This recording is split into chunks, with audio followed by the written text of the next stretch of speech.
This April, a Holy Week to remember. Step into a sacred season of reflection, renewal, and divine intervention. A time when faith moves mountains and the impossible becomes possible.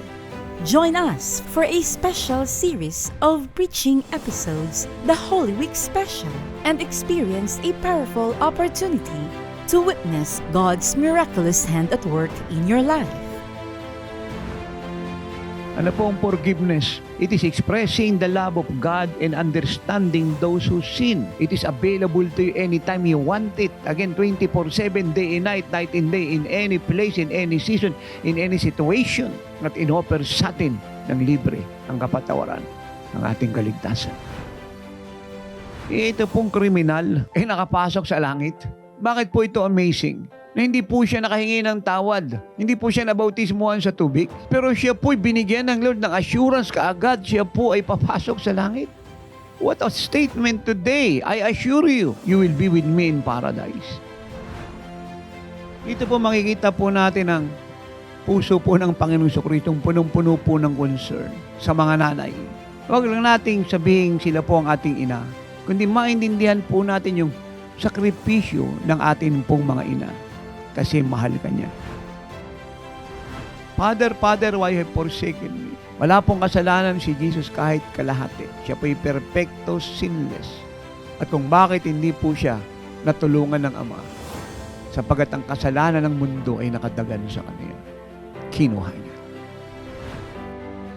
Hindi niyo po napansin, napakarami pong tao nagsasabi sa boyfriend, girlfriend niya paulit-ulit, I love you, I love you, I love you. Pero hindi niyo po ba rin natanong at hindi niyo pinansin? Sino kaya sa mga ito nagsabing, Lord, I love you, I love you, I love you? Maliwanag na po sa inyo ngayon ang statement ng Lord na uhaw po siya. Uhaw na uhaw. Alam niyo, yung salita pong it is finished ay hindi po salita na bunga po ng kabiguan. Ito pong salita ng Panginoong Hesus na it is finished. Ito po ay heaven heralding victorious proclamation ang tagumpay na kanyang inaccomplish sa krus ng Calvary. Ang huling statement po ni Jesus is so outstanding. Father, into your hands I commit my spirit.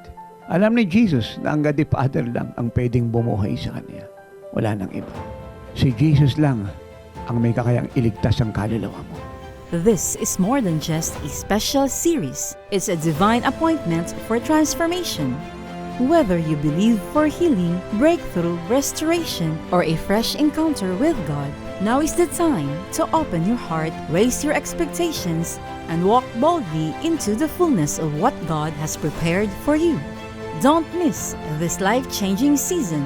Join us as we celebrate the power of resurrection, the love of Christ, and the boundless grace that transforms lives. Tune in to Oras ng Himala on TBN Asia for a Holy Week like no other.